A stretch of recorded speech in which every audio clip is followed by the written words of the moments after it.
හරි එහෙනම් ආදායම් ගැන අපි කතා කරා. අපි යන් ඊළඟට වියදම් කතා කරමු. මොකද සුද්ධ ලාභය කියන්නේ දර ලාභයට ගලපන ලද ආදායම් හා වියදම්. ආදායම් නිර්වචනය අපි කරගත්තා. දැන් වියදම් නිර්වචනය කරමු. මාතෘකාවක් ගන්න වියදම්.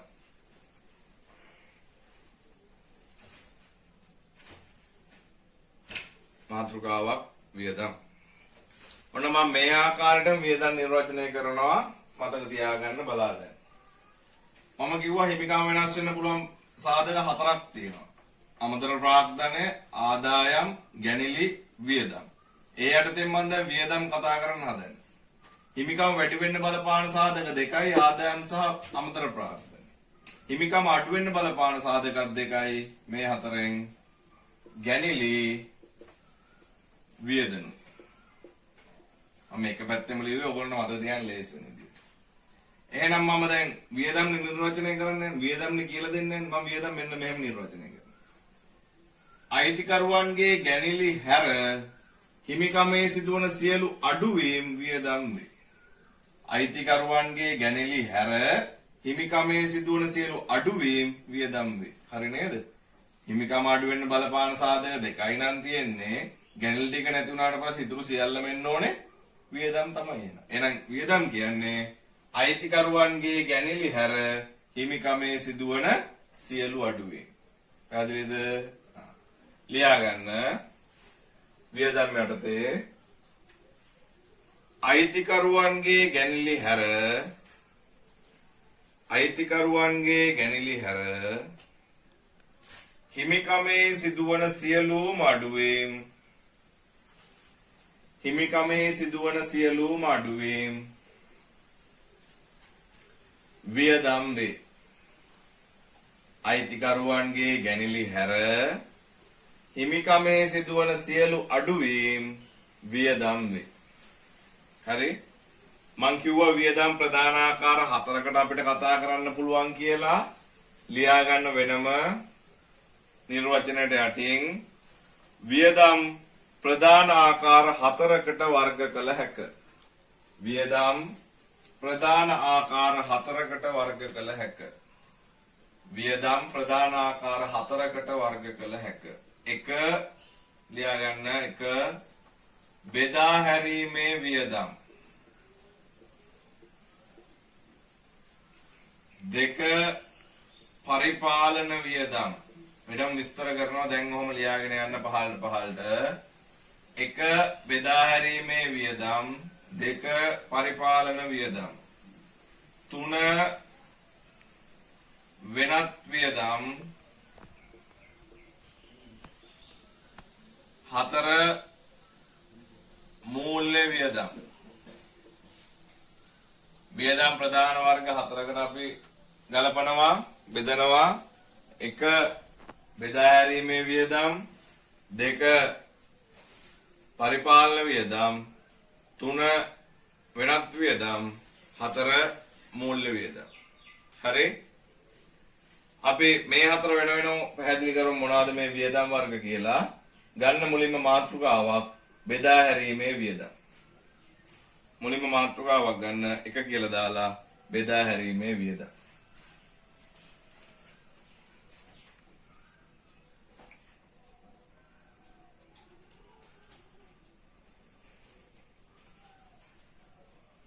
මෙන්න මේ වියදම් වර්ග හතරේ නිර්වචන අමතක වුණාට උදාහරණ නැත්නම් නිදසුන් මොනවාද බෙදා හැරීමේ වියදම් වලට එන්නේ? මොනවාද පරිපාලන වියදම් වලට එන්නේ? මොනවාද වෙනත් වියදම් වෙන්නේ? මොනවාද මූල්‍ය වියදම් වෙන්නේ? අන්න ඒවා මතක තියෙන්න ඕනේ. ඒවා තමයි අපිට අවශ්‍ය වෙන්නේ දර ලාභයේ මේ සුද්ධ ලාභයේ ගණනය කිරීම. හරිද? ලියා ගන්න බෙදා හැරීමේ වියදම්. එයට ලියා ගන්න. වෙළඳ ව්‍යාපාරයක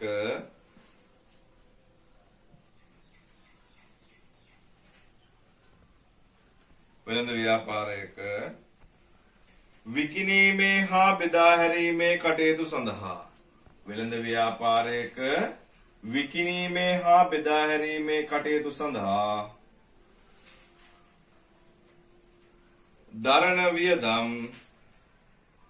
දරණ වියදම් බෙදා හැරීමේ වියදම් වේ. වෙළඳ ව්‍යාපාරයක විකිණීමේ හා බෙදා හැරීමේ කටයුතු සඳහා දරන වියදම් බෙදා හැරීමේ වියදම් වේ. බෙදා හැරීමේ වියදම් යටතේම තරු ලකුණක් දාලා ලියන්න පල්ලෙහැන්. භාණ්ඩ තොග විකිණීමට අපි ගාව තියෙන තොගේ විකුණන්න මේක ඕන වෙනවා. කමා විකුණුම් ප්‍රවර්ධනයට පාරිභෝගිකය දැනුවත් කරන්න, පාරිභෝගිකයන් අද්දවා ගන්න, විකුණුම් ප්‍රමාණය වැඩි කරගන්න. විකුණුම් ප්‍රවර්ධනයට සහ විකුණු භාණ්ඩ තොගය ගෙන ගොස් බාර දීමට. භාණ්ඩ තොග විකිණීමට, කමා විකුණුම් ප්‍රවර්ධනයට සහ විකුණු භාණ්ඩ තොග ගෙන ගොස් බාර දීමට. විකුණු භාණ්ඩ තොග ගෙන ගොස් බාර දීමට දරූ වියදම් ආදිය වේ. භාණ්ඩ තොග විකුණන්න කොහොමද වියදම් උනේ? ප්‍රවර්ධනයට කොහොමද උනේ? ඒ වික්කේව ගිහිල්ලා දෙන්න කොහොමද වියදම් උනේ? අන්න ඔය ටික තමයි බෙදා හැරීමේ වියදම් වල තියෙන්නේ. මෙන්න මේ මම දැන් කියන්න හදන ටික අනිවාර්යයෙන්ම මතක තියාගත යුතු ටික. ලියා ගන්න උදාහරණ කියලා දාලා එක ගොඩේ පල්ලෙහාට මේ එක ගොඩේ ක්‍රමාද දාලා ලියන්න එපා. හරහාට 3ක් විතර වෙන්න පොඩ්ඩක් ඈත් කර කර ලියන්න පල්ලෙහාට. හරහාට 3ක් විතර නම් අනිත් ටික පල්ලෙහාට ලියන්න. උදාහරණ ප්‍රචාරණය එක ප්‍රචාරණය දෙක දුන්වට්ටම් 3 ගෙන යාමේ කුලී ගෙන යාමේ හොඳේ ගෙන ඒමේ නෙමේ ගෙන යාමේ කුලී වෙළඳ සේවක වේතන බොල් ණය විකුණුම් වියදම්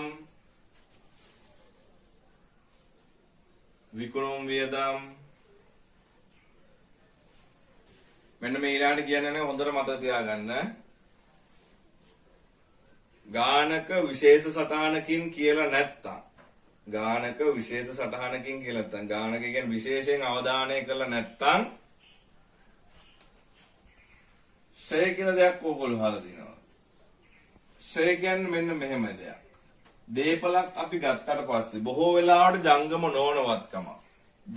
නොවනවත්කමක් අපි දන්නවා කාලයත් සමග හානි වෙනවා. නැත්තම් දි รา පත් වෙනවා. භාවිතය අඩු වෙනවා එන්නේ. ඔයගොල්ලෝ දන්නවා ගෙදරට මොකක් හරි මහාන මැෂිමක් ගත්ත කියලා දෙනවා. ටික කාලයක් ඇද්දි ඒක මලකඩ කනවා නේද? ගත්ත ගානට විකුණන්න බෑ කියලා ඔයගොල්ලෝ හොඳටම දන්නවා. වාහනයක් වුණත් එහෙමයි. ටික කාලයක් ගියාම ගත්ත ගානට දෙන්න බෑ. මිල අඩු වෙනවා. අන්න ඒකට තමයි අපි කියන්නේ ශ්‍රේ වෙනවා කියලා. පැහැදිලිද? ජංගම නොවනවත්කම් සියලුම දේවල් ශ්‍රේ වෙනවා ඉඩම් හැර. ඔයගොල්ලෝ දන්නවා ඉඩම් වල මිල කවදාවත් අඩු වෙන්නේ නැහැ. එන්න මිල වැඩි වෙනවා. ඉඩම් කියන දේ හැර අනිකුත් සියලුම ජංගම නොවනවත්කම් ශ්‍රේ වෙනවා. ඒ යටතේ මෝටර රථ ශ්‍රය විශේෂ සටහනක් කියලා නැත්තම් මෝටර රථ ශ්‍රය විතරයි බෙදා හැරීමේ වියදම් වලට එන්නේ. අනිකුත් සියලුම ශ්‍රය කාර්යාල උපකරණ, පරිගණක, යන්ත්‍ර සූත්‍ර, ගොඩනැගිලි ඔය ඕනම ශ්‍රයක් අයිති වෙන්නේ පරිපාලන වියදම්. විශේෂ සටහනකින් කියලා නැත්තම් මොකක් හරි ගොඩනැගිල්ලක් භාවිතා කරන්නේ බෙදා හරින එක. ඒතකොට ඒක එන්න ඕනේ බෙදා හැරීමේ වියදම් වල. එහෙම නොකියන සෑම අවස්ථාවෙදීම මෝටර රථ ශ්‍රේ විතරයි බෙදා හැරීමෙන්නේ. අනිකුත් සියලුම ශ්‍රේ මොන ශ්‍රේ කළපුවත් පරිපාලන වියදම්. අර වගේ සටහනක් කියලා නැත්තම්. එන උදාහරණයක් දාගන්න මෝටර රථ ශ්‍රේ බෙදා හැරීමේ වියදම් වල.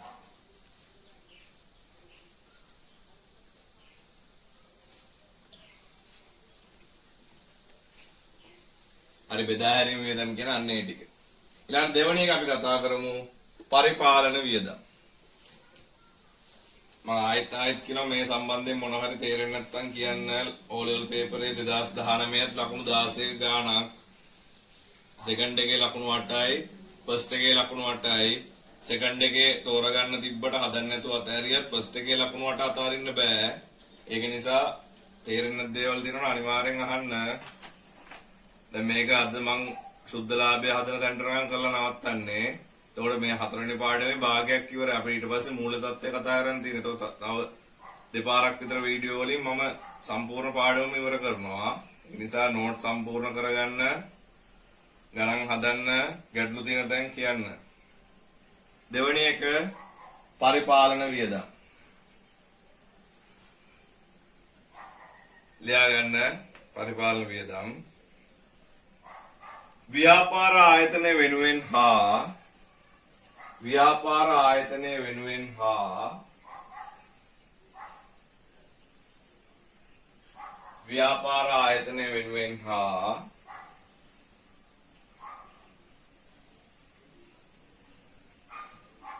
එහි පරිපාලන කටයුතු වෙනුවෙන් ව්‍යාපාර ආයතනය වෙනුවෙන් හා එහි පරිපාලන කටයුතු වෙනුවෙන් සිදු කරන වියදම් පරිපාලන වියදම්ය. ව්‍යාපාර ආයතන වෙනුවෙන් හා එහි පරිපාලන කටයුතු වෙනුවෙන් එහි පරිපාලන කටයුතු වෙනුවෙන් සිදු කරන වියදම් පරිපාලන වියදම්ය. සිදු කරන වියදම් පරිපාලන වියදම්ය. ඒකට උදාහරණ ලියා ගන්න. ඒකේ උදාහරණත් එක පොඩේ ලියා ගන්න එපා. ඈඩ් කර කර ලියා ගන්න. කුලී ගෙවීම්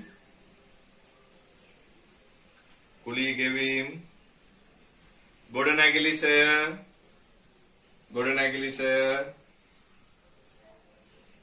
දුරකථන ගාස්තු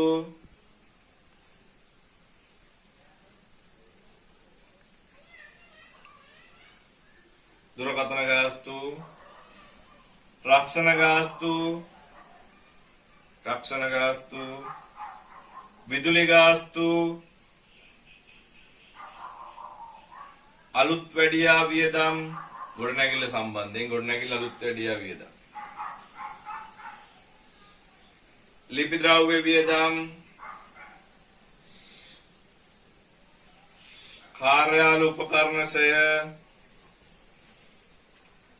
ලිපි ද්‍රව්‍ය වියදම් කාර්යාල උපකරණ ෂය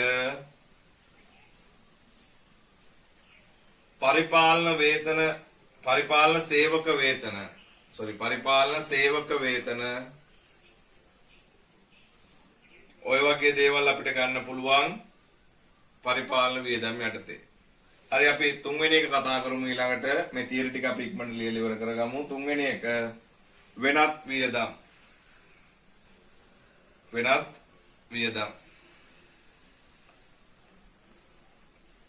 ලියා ගන්න වෙනත් වියදම් වලට බෙදා හැරීමේ වියදම් කමා පරිපාලන වියදම් බෙදා හැරීමේ වියදම් කමා පරිපාලන වියදම් හා මූල්‍ය වියදම් යන බෙදා හැරීමේ වියදම් කමා පරිපාලන වියදම් හා මූල්‍ය වියදම් යන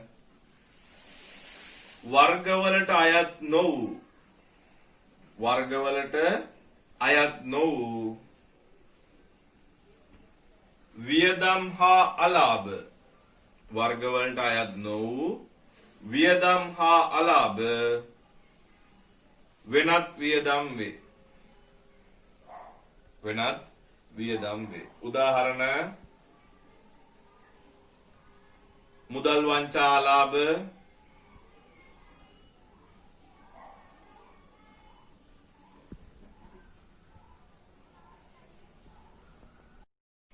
වෙනත් වියදම් වලට උදාහරණ ටික ලියා ගන්න. මුදල් වංචා අලාභ තොග විනාශ වීම මුදල් වංචා අලාභ තොග විනාශ වීම ගිනි හානි තොග කපා හැරීම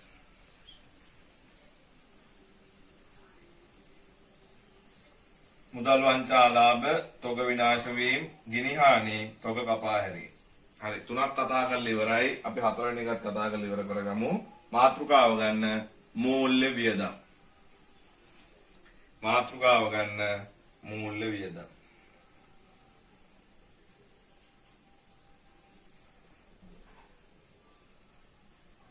ලියා ගන්න මූල්‍ය වියදම් වල ව්‍යාපාරයේ ණය මුදල් සපයා ගැනීම සඳහා ව්‍යාපාරයේ ණය මුදල් සපයා ගැනීම සඳහා ව්‍යාපාරයේ ණය මුදල් සපයා ගැනීම සඳහා සහ බැංකු ගිණුම් පවත්වාගෙන යාම සඳහා ව්‍යාපාරයේ ණය මුදල් සපයා ගැනීම සඳහා සහ බැංකු ගිණුම් පවත්වාගෙන යාම සඳහා දරූ වියදම් මූල්‍ය වියදම්ය ව්‍යාපාරයේ ණය මුදල් සපයා ගැනීම සඳහා සහ බැංකු ගිණුම් පවත්වාගෙන යාම සඳහා දරූ වියදම් මූල්‍ය වියදම්ය ලියා ගන්න උදාහරණ බැංකු ණය පොලි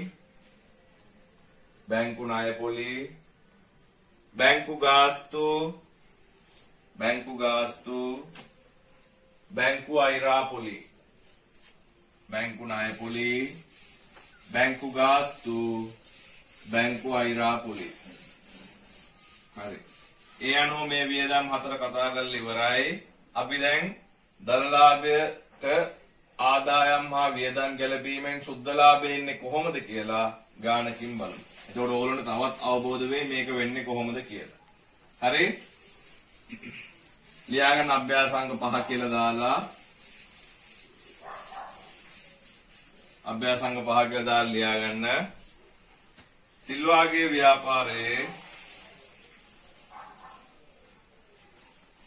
ව්‍යාපාරයේ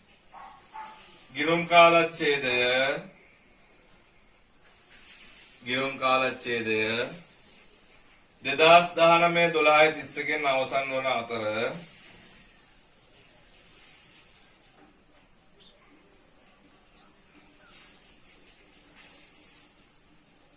අතර පහත සඳහන් තොරතුරු ඔබ වෙත ලබා දී. සිල්වාගේ ව්‍යාපාරයේ 2019-12-31 ගෙන් අවසන් වන අතර පහත සඳහන් තොරතුරු ඔබ වෙත ලබා දේ. පල්ලෙහාට ලියා ගන්න.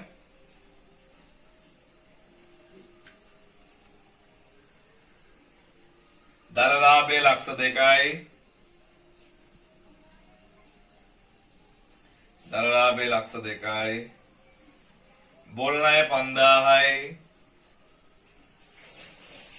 බොල් ණය 5000යි. පරිපාලන වේතන 40000යි. බොල් ණය 5000යි පරිපාලන වේතන 40000යි. මෝටර අතිශය 1000යි.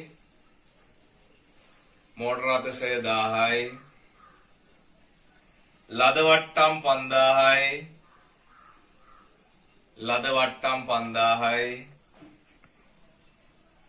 බැංකු ගාස්තු 3500යි.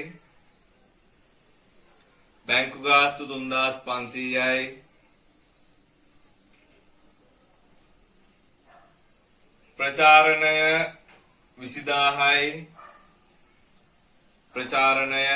20000යි.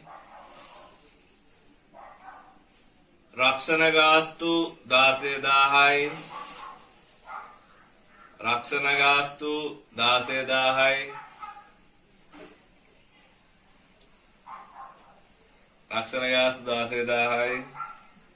ලැබූ කොමිස් 5000යි.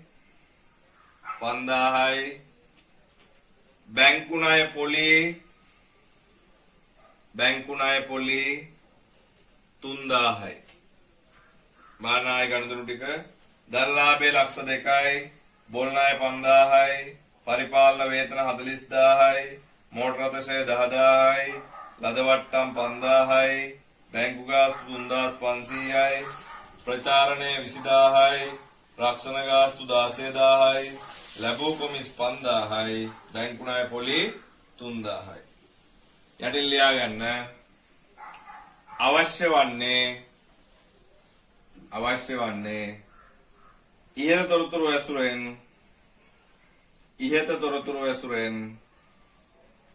ඉහත තොරතුරු ඇසුරෙන් සිල්වාගේ ව්‍යාපාරේ ඉහත තොරතුරු ඇසුරෙන් සිල්වාගේ ව්‍යාපාරේ ශුද්ධ ලාභය ගණනය කරන්න. ශුද්ධ ලාභය ගණනය කරන්න. හරි. මං ගාන කියලා දෙන්න හදන හැටි.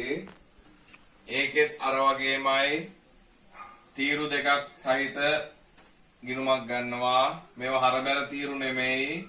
ශේෂ සටහන් කරන තීරු. හරබැර තීරු කියලා කවුරුත් හිතන්න එපා. කෙනෙක්ට තීරු තුන අරගෙන හදන්න පුළුවන් වරදක් නැහැ. තීරු දෙකනොත් පුළුවන්. හරි. අපි ගාන පටන් ගන්න දල ලාභයෙන් උඩින්ම ලියනවා දල ලාභය එකතු කළා වෙනත් ආදායම් අර ලැබිච්ච ආදායම් මොනවා හරි තියෙනවා නම් ආදායම් ගලපන්න ඕනේ කිව්වේ මම වෙනත් ආදායම් මම ආකෘතිය පැට්‍රිස් කරන්නම් ඊළඟ ගානෙන් මේ ගානේ මම ආකෘතිය පැට්‍රිස් කරවන්නේ නැහැ ඊළඟ ගානේ මම කියලා දෙන්න ආකෘතිය කොහොමද පැට්‍රිස් වෙන්න ඕනේ කියලා මේකේ අපි මේ අවශ්‍ය තොරතුරු ටික දාගන්න විතරක් ගාන හදමු හරිද මෙතන ඉඳන් රූල් තුනක් තියන්න මේ ගානට විතරක් මම හරියටම ආකෘතිය කොහොමද දෙන්න ඕනේ කියලා ඊළඟ ගානේ කියලා දෙන්න රූල් තුනක් තියලා අඩු කළා බෙදා හැරීමේ වියදම්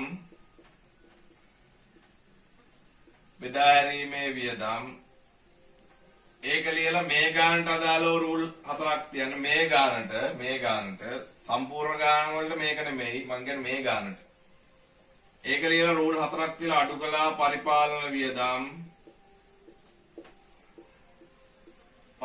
වියදම් වලත් රූල් හතරක් තියන්න මේ ගානට ඊට පස්සේ අඩු කළා වෙනත් වියදම්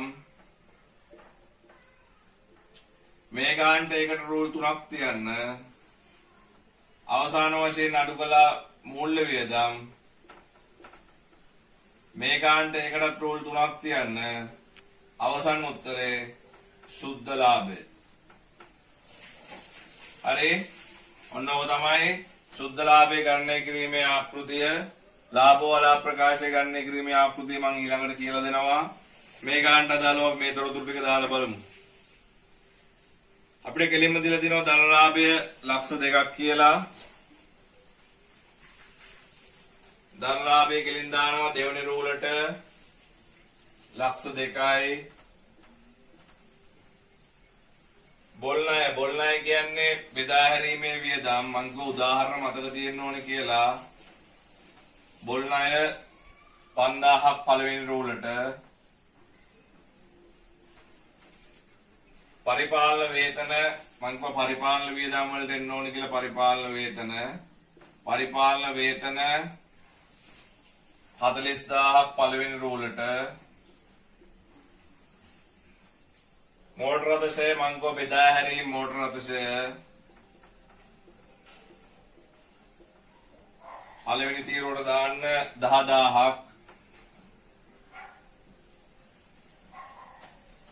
ඊළඟ ලදවට්ටම් වෙනත් ආදායම් යටතේ ලදවට්ටම් දාන්න පළවෙනි තීරුවට ලදවට්ටම් 5000ක් ඊළඟට බැංකු ගාස්තු මූල්‍ය වියදම් වල බැංකු ගාස්තු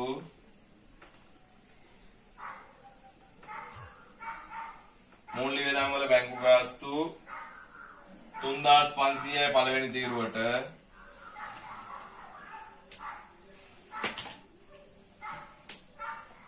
3500 දාන පළවෙනි තීරුවට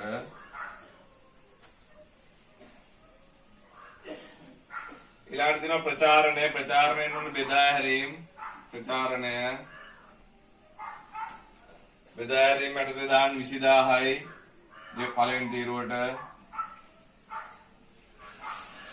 රක්ෂණ ගාස්තු පරිපාලන පළවෙනි තීරුවට දාන 16000යි ලැබූ කොමිස් වෙනත් ආදායම් ලැබූ කොමිස් පළවෙනි තීරුවට දාන්න 5000යි බැංකු ණය පොලි මූල්‍ය වියදම් බැංකු ණය පොලි බැංකු ණය පොලි පළවෙනි තීරුවට 3000යි. බලන්න ශේෂ ගන්න විදිය වෙනත් ආදායම් ටික එකතු කරලා දෙවෙනි රූල්ට දානවා 10000යි. වෙනත් ආදායම් ටික එකතු කරලා දෙවෙනි රූල්ට දැම්ම 10000යි. දර ලාභයට මේ ආදායම් ටික එකතු කරලා 210000 දැම්ම යට රූලේ. තේරුණාද? වෙනත් ආදායම් ටික එකතු කරලා දෙවෙනි රූල්ට දැම්මා. දර ලාභය වෙනත් ආදායම් එකතු කරලා සම්පූර්ණ අගය දැම්ම ඊට යට රූලේ. හරි? ඊට පස්සේ ගෙනිච්ච පරිපාලන බෙදා හැරීම් වියදම් පරිපාලන වියදම් වෙනත් වියදම් නැහැ. මූල්‍ය වේදන් සියලුම අගයන් දෙවන රූල්ට අඩු කරන්න හේතුව දල්ලාබිට ආදායම එකතු වල ඉතුරු සියල්ල අඩු කරන්න ඕනේ. ඒක නිසා තමයි වරහන් දාන්නේ. 20000 10000 30000 5000 35000 40000 10000 56000 වෙනත් වේදම් නැහැ. මූල්‍ය වේදම් 6500.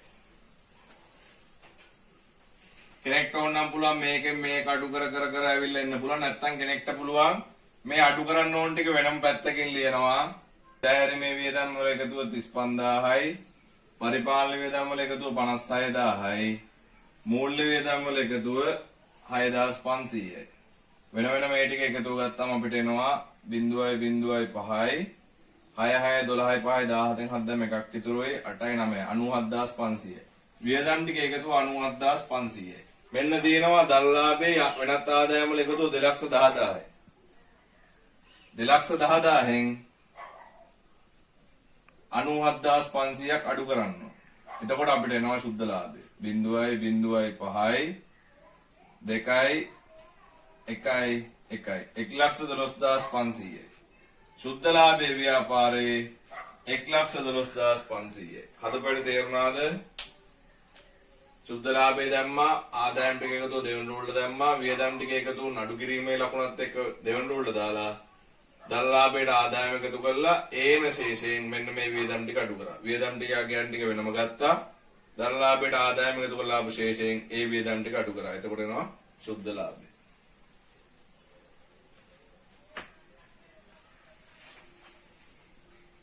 හරි ඔය ගාන හදාගන්න.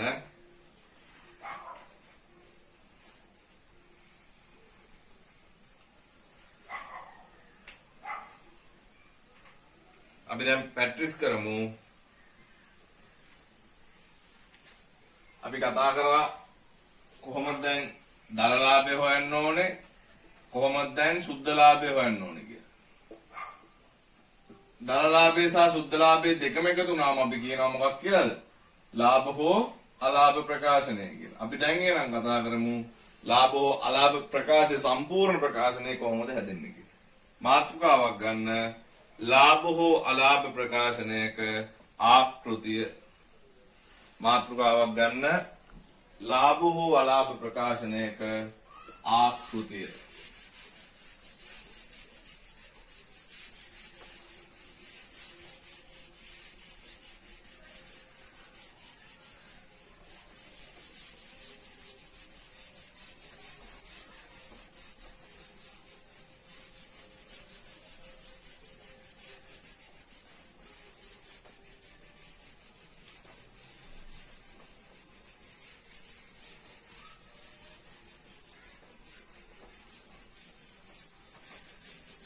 මාතෘකාවක් ගත්තද ලාභ වල ප්‍රකාශන ආකෘතිය කියලා.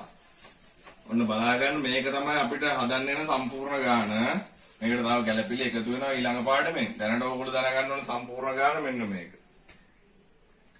ලාභ වල ප්‍රකාශනයක් හදන්නේ කෙනෙක්ට පුළුවන් රූල් 3න් හදන්න, තව කෙනෙක්ට පුළුවන් තීරු 2ක් අරන් හදන්න. මම පුරුදු කරන්නම් තීරු 2කින් හදන එක.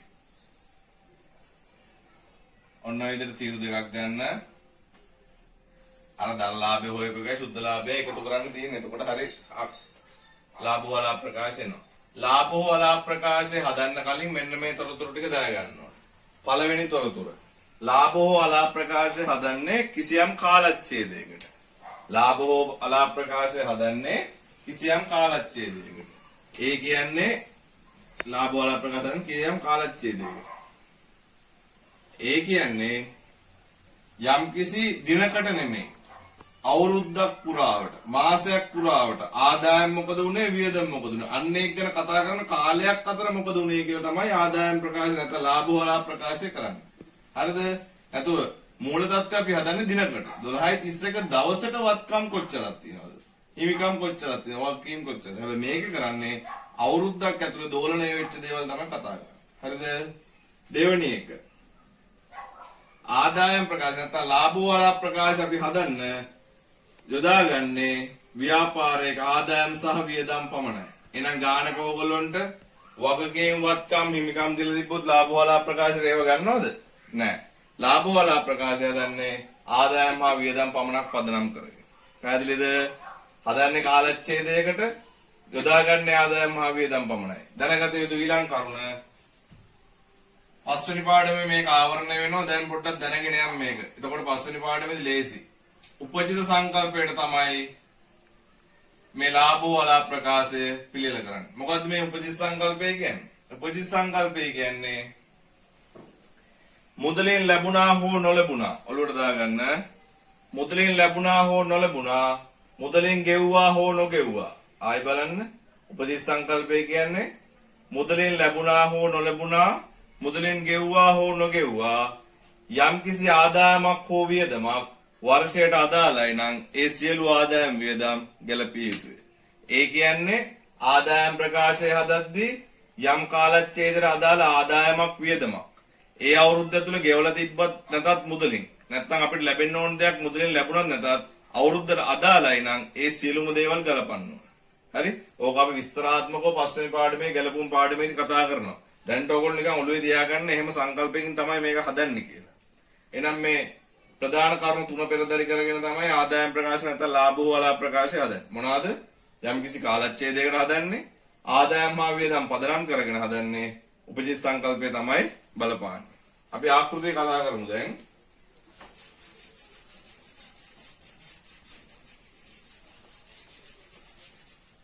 ආදායම් ප්‍රකාශයේ උඩින්ම ඕගොල්ලෝ ලියන්න ඕනේ මම මේ නමක් නැති හින්දා ලියන්නේ ව්‍යාපාරයේ මෙතන මොකද්ද ව්‍යාපාරය කියලා ලියන්න ඕනේ ව්‍යාපාරයේ අවුරුද්ද දාලා 12:31 අපි හිතමු 31 ඉවර වෙන අවුරුද්දක් කියලා 31 අවසන් වර්ෂය සඳහා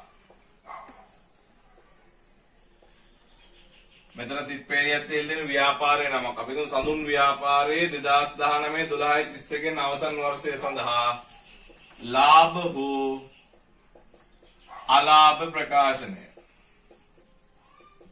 මේක ලියන්න ඕනේ. මේක ලියනකොට සමහර අවස්ථාවලදී ලකුණක් ලබා දෙනවා ඕගොල්ලන්ට. හේතුව ඕගොල්ලෝ හදන්නේ මොකද්ද කියලා පැහැදිලි කරලා තියෙනවා. මොකද්ද ලියන්න ඕනේ? අදාළ ව්‍යාපාරයේ අදාළ වර්ෂයේ 12 අවසන් වර්ෂය සඳහා ලාභ හෝ අලාභ ප්‍රකාශ. උදාහරණයක් විදිහට සඳුන් ව්‍යාපාරයේ 2019 12 අවසන් වර්ෂය සඳහා ලාභ හෝ අලාභ ප්‍රකාශ. පටන් ගන්න විකුණුම් වලින් අඩු කළා විකුණුම් පිරිවැය විකුණුම් දීලා විකුණුම් පිරිවැලිය දැන් දන්නවා රූලක් තියන්න ඕනේ. විකුණුම් පිරිවැය වල උඩින්ම ආරම්භක තොගය එකතු කළා ගැනුම් රූල් 5ක් තියන්න. ආරම්භක තොගය එකතු කළා ගැනුම් රූල් 5ක් තියලා මෙතන එකක් තියෙනවනේ මෙතන 5යි. අඩු කළා අවසන් තොගය දල ලාභය. ඊට පස්සේ දරලාභයේ ළඟින්ම රූල් අරින්න ඕනේ. එකතු කළා වෙනත් ආදායම් රූල් 4ක් ඉඩ තියන්න. මේ තමයි ආකෘතිය පැට්‍රිස් කරන්නේ. වෙනත් ආදායම් වල රූල් 4ක් තියන්න. අඩු කළා බෙදා හැරීමේ වියදම් රූල් 6ක් තියන්න. වෙනත් ආදායම් වල රූල් 4ක් තිබ්බා. බෙදා හැරීමේ වියදම් වල රූල් 6ක් තිබ්බා. අඩු කළා පරිපාලන වියදම් ලියලා ඒකේ තොරතුරු දාන රූල් 8ක් තියන්න. පරිපාලන වියදම් ලියලා ඒකේ තොරතුරු දාන රූල් 8ක් තියන්න. වෙනත් වියදම් ලියලා රූල් 3ක් තියන්න. මූල්‍ය වියදම් ලියන රූල් 3ක් තියන්න උත්තරය එනවා සුද්ධ ලාභය. ඔන්න ඔය ප්‍රකාශනයට තමයි අපි කියන්නේ ලාභ හෝ අලාභ ප්‍රකාශනය කියලා. හරිද? මේකේ ශේෂයන් යන්න ඕන ආකාරය බලා ගන්න. විකුණුම් වල ශේෂය එන්න ඕන දෙවෙනි රූලට. ආරම්භක තොගේ පළවෙනි රූලේ. ඒකට ගැණුම් එකතු කරලා මේ පහට එන්න ඕන දේවල් මොනවා හරි තියෙනවා ඒ ටික එකතු වෙලා ඒ ශේෂයට අපි කියනවා විකිණීමට ඉදිරිපත් කළ භාණ්ඩවල පිරිවැය.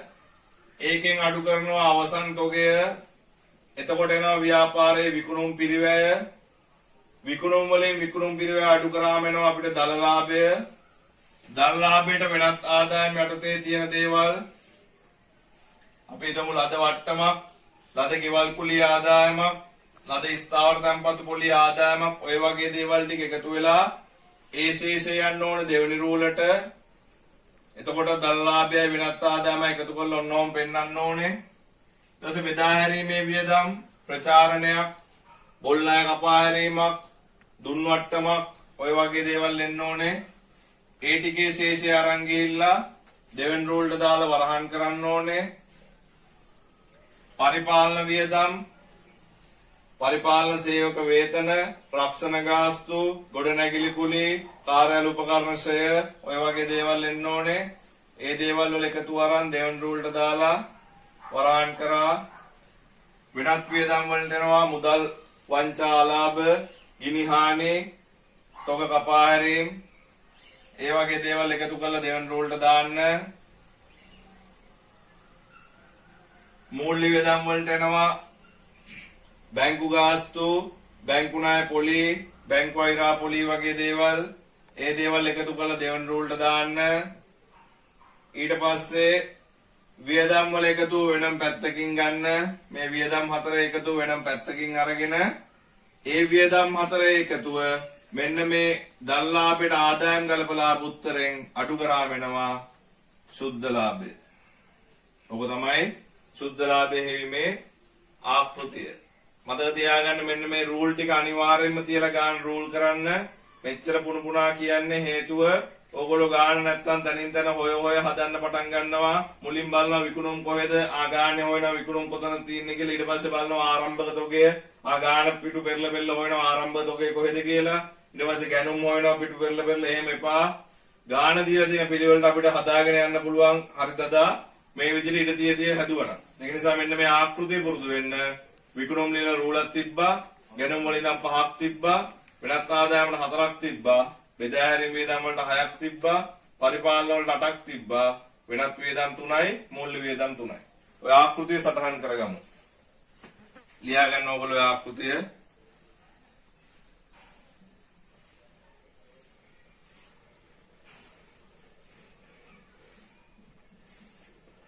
උඩින්ම ලියන්න මෙන්න මෙහෙම තිත් ටිකක් තියලා ව්‍යාපාරයේ අවුරුද්දක් දාන්න ඉඩ තියලා 12/31 ගෙන අවසන් වර්ෂය සඳහා ලාභ හෝ අලාභ ප්‍රකාශනය. ලියන්නේ යටතේ විකුණුම් ලියන දෙවන රූල්ට අගයන් දාගන්න මේ විදිහට එක්ස් අකුරු 3ක්. රූලක් තිබ්බා අඩු කළා විකුණුම් පිරිවැය. එයටතේ ආරම්භක තොගය මේ විදිහට පළවෙනි තීරුවට දාගන්න.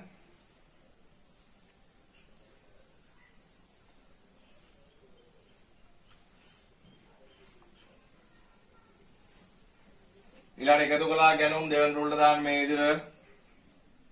රූල් 5ක් ඉඳ තියන්න. අඩු කළා අවසන් තොගය ලියලා මේ විදිහට වරහන් කරන්න.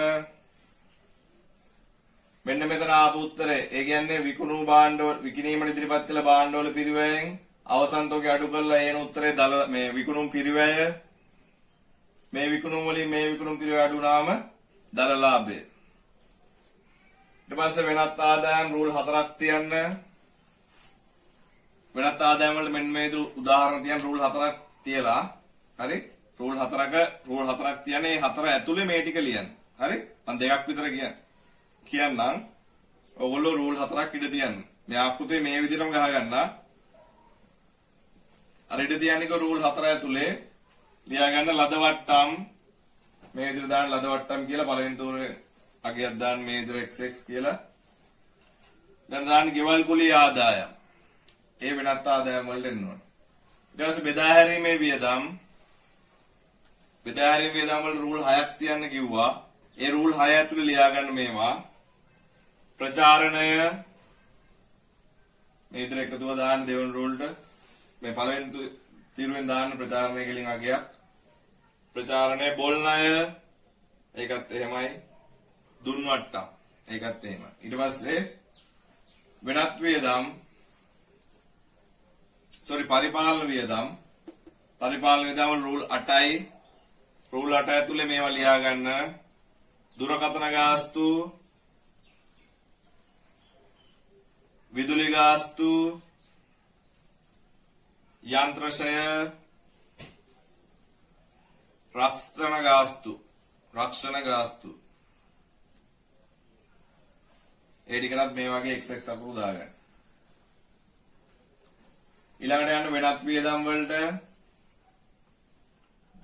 වෙනත් වියදම් වල ලියා ගන්න රූල් 3ක් ඉඳ තියන්න ඕනේ. ඒ 3 ඇතුලේ මේවා ලියා ගන්න. තොග කපා හැරීම්,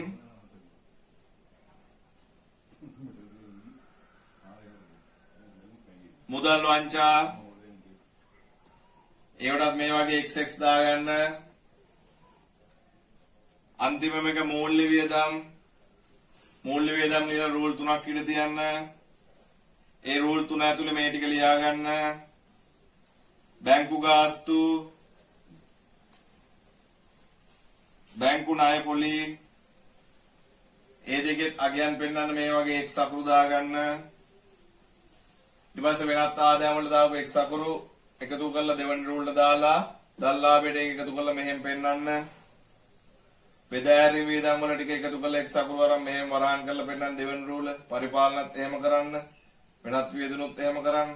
මූල්‍ය වියදමත් එහෙම කරන්න. මෙන්න මේ වියදම් ටික එකතුව මෙන්න මේ අගයෙන් අඩු කරාම එනවා සුද්ධ ලාභය. තව එක දෙයක් කියන්නම්.